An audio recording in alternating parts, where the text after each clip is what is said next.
Hey everyone, and welcome back. We're diving deep today Yeah. into Beyond the Veil. It's a book that looks at faith and technology and end times prophecies, all kind of blended together in ways you might not expect. Yeah, some of it might seem a little out there, I guess you could say. Right, but that's why we're here, Yeah. to break it down. Exactly. And you know what's really interesting? Hmm. The authors. It's written by two people. Oh, right. Yeah, Colby Friesen. He's a preacher. Okay. But get this. He says he gets divine dreams. Wow, okay. And then the other author, Edward Tropia, he's an IT expert I see. from Germany. And he focuses on spiritual warfare. A preacher with divine dreams and a German IT guy into spiritual warfare. That's quite the combo. Talk about a unique mix. Definitely makes you want to read it, right? Yeah, definitely. So Colby, the preacher, his story is a big part of the book. He started as a paratrooper. Wow, really? Yeah. But he felt this call to become a preacher, like it was divine or something.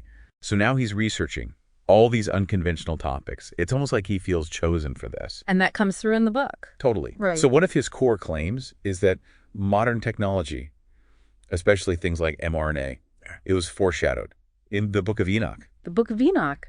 Interesting. Yeah, he points to this passage about mixing DNA and the consequences, spiritual consequences, I mean. So, like, he's drawing a parallel between genetic manipulation and ancient beliefs about purity. Exactly. And he even suggests that those stories about angels mating with humans could happen again. Wow. So he's connecting that to modern anxieties about transhumanism. It's like he's saying those ancient fears, they're coming true, in a way, through technology. And I can see how someone might feel that way, especially with all the advancements in genetic engineering we're seeing. Right. It's like, are we playing God? And what are the consequences? Exactly. And that's where his idea of the thinning veil comes in, the barrier between the physical and the spiritual. He believes it's weakening. And that's why we're seeing more paranormal activity. That's what he thinks. More strange events, sightings, that kind of thing. Have you ever had an experience that made you question reality? Oh, yeah, definitely. I mean, haven't we all? Those moments where you're just like, wait, what just happened? Yeah, exactly. And Colby shares this dream in the book. It really gets at that anxiety Yeah. about technology and the spiritual. What kind of dream? He's part of this military experiment, Mm-hmm. and they're using mind-linking technology. Oh, wow, like connecting people's minds together. Yeah, and he feels so uncomfortable, like he's losing control, losing his free will. It's like a sci-fi nightmare, but with a spiritual twist. And it makes you think about those real concerns about AI, right? Like Neuralink, merging our minds with machines.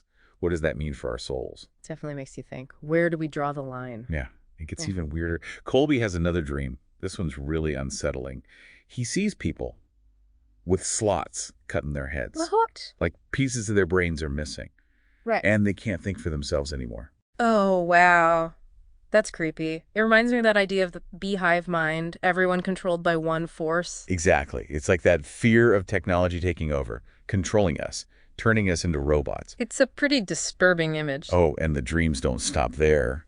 He talks about red pills turning people into cyborgs, robot armies marching on the horizon, even zombies. He really went there, huh? Yeah, he's tapping into all those anxieties about the future and where we're headed.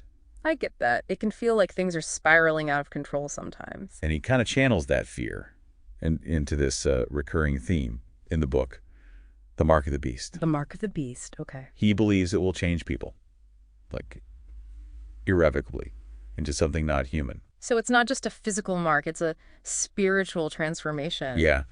And he's convinced that those who get the mark, they're beyond saving, beyond salvation. That's a pretty strong stance. Doesn't John MacArthur have a different take on that? He does, yeah. It's interesting how even within Christianity, there are different views. That's true. There's never just one answer. Or interpretation. Right. So Colby, he doesn't shy away from exploring different possibilities for what this mark could be. Like what? Well, he mentions vaccines, microchips, those quantum dot tattoos, even implanted devices. Wow. The whole gamut. I mean, technology is advancing so fast. Exactly. What seemed like science fiction a few years ago is now real. And Colby's connecting that to these ancient prophecies. I see the connection. You know, all this fear of technology transforming us. It plays out in another dream. This one's particularly disturbing. Colby sees children being marked at school. At school. Yeah, and their eyes turn black, and they lose all emotion. That's chilling. Like, their humanity is gone. And he connects that to Adam and Eve, their eyes being opened after eating the forbidden fruit. Feels like a loss of innocence. Yeah, like something essential is taken away. And he even gets into some of the technical details, like Yeah. the Hebrew word for COVID. She goes there. Yeah, he has his whole interpretation. And he mentions a French doctor who predicted mind-controlling vaccines. So it's not just technology in general. It's about how it could be used. For control. For bad purposes. That's his fear. And his co-author, Edward Wyatt. They even discuss contaminated vaccines. Like, on purpose. Yeah, as a means of control, spiritual control, possibly through parasites. That's a whole other level. Right, and it really makes you think, how much control are we willing to give up in the name of progress or security? And what are the consequences, spiritual consequences? That's the question, isn't it? Where do we draw the line, and who do we trust?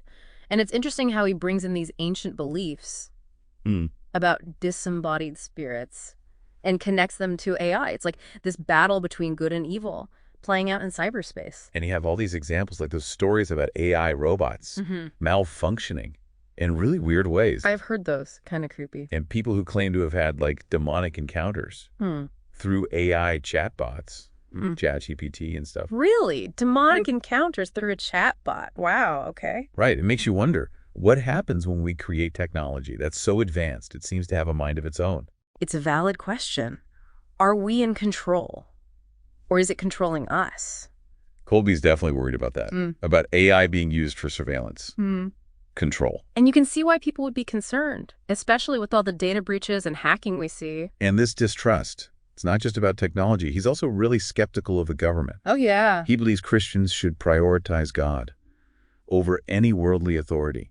So there's like a conflict there between faith and the state. He sees parallels between things like book burnings in the past and censorship happening today. Interesting. It's like there's this trend of suppressing information, controlling what people think. It definitely feels like there's a lot of that going around. And for Colby, the answer is faith, not government, not technology. Okay. He even compares modern science, especially genetic engineering. To Frankenstein. Frankenstein. Wow, okay. It's like he's warning us about the dangers of playing God. Tampering with the natural order. Exactly. And then this is one of the most interesting parts. He talks about unity. Within Christianity, okay, That's a big topic. it's really critical, of denominational divisions and what he calls cherry-picking scriptures. So like focusing on certain verses. Yeah.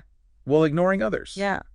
And he thinks it weakens the church, creates conflict. That makes sense. Division doesn't really help anyone. Right. He even had this dream where he sees the walls of religion crumbling. Crumbling. Like, we need to break free from rigid doctrines. Embrace a unified faith. Exactly. Focus on the core teachings of Christ. I like that image. The walls crumbling. It's powerful. But here's the thing. He's also very against women serving as pastors. Oh, really? Yeah. He cites specific verses to support his view. It's a reminder that even within this call for unity, there are still differences. Absolutely. It's complex. But his main point seems to be we should seek God directly for guidance. Not just rely on human interpretation. Go beyond traditions. Find our own truth. I think a lot of people can relate to that desire to connect with something bigger. Definitely. And this leads into his discussion of sin and salvation. He sees sin as a serious matter, something that defiles the body. The body as a temple. That idea. Yeah. And he's especially concerned about sexual sin. I see. He interprets certain passages as support for his belief that a man's seed should only be with his wife. So a very traditional view. It might not resonate with everyone. True. It's worth noting that even his co-author, Ed Hurd, has a slightly different perspective on sexuality. She Interesting. focuses more on lust and purity within marriage. So there's nuance there, even within the book. Yeah, but they both agree that sin has consequences. We need to be mindful Right. of our actions. Absolutely. Actions have repercussions. And Colby, he goes on to discuss this concept of reprobation. Reprobation. It's the idea that some people, Yeah. due to their persistent sinfulness, are beyond redemption. Oh, wow. That's a heavy concept. And he rejects the once saved, always saved idea. So he believes you can lose your salvation. He emphasizes ongoing repentance, striving for holiness. So it's not a one-time thing. It's a continual process. And to really drive this home, he uses these powerful quotes.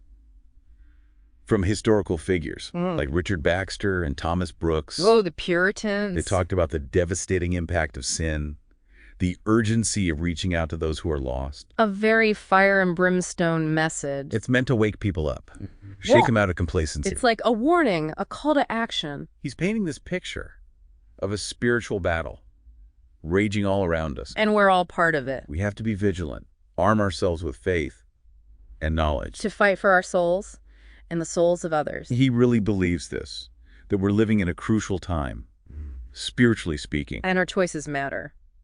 More than ever. Yeah, it's like we have to be active in our faith, not just sitting back. Right, engage. But he doesn't just warn us, he gives advice too. He talks about prayer like it's a shield. Against those spiritual attacks. Yeah, and he says we need to study the Bible, deepen our understanding. And find wise sources to learn from. And he really likes the Puritans. He quotes them a lot. Interesting. I mean, they were dealing with some pretty intense stuff back then.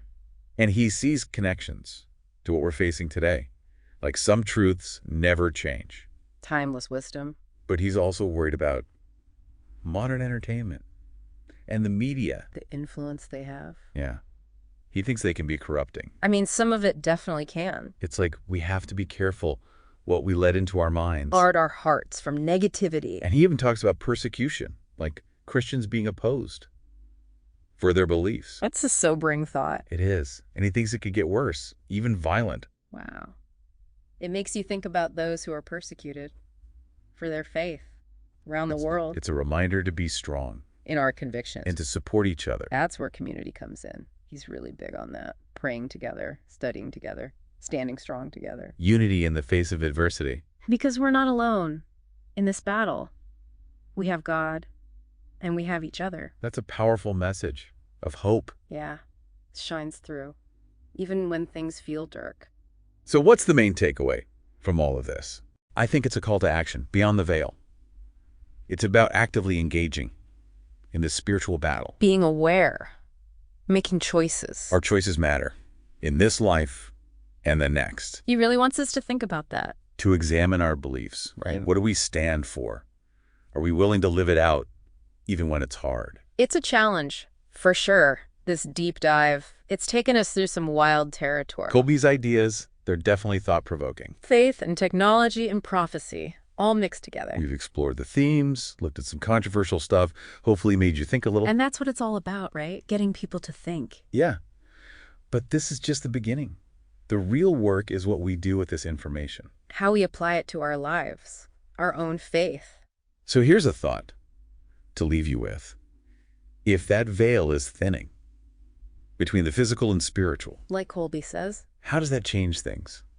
For us, our relationship with technology. Our place in the universe. Are we ready for a world where those boundaries blur between the seen and unseen? It's a question worth asking. And one we each have to answer for ourselves.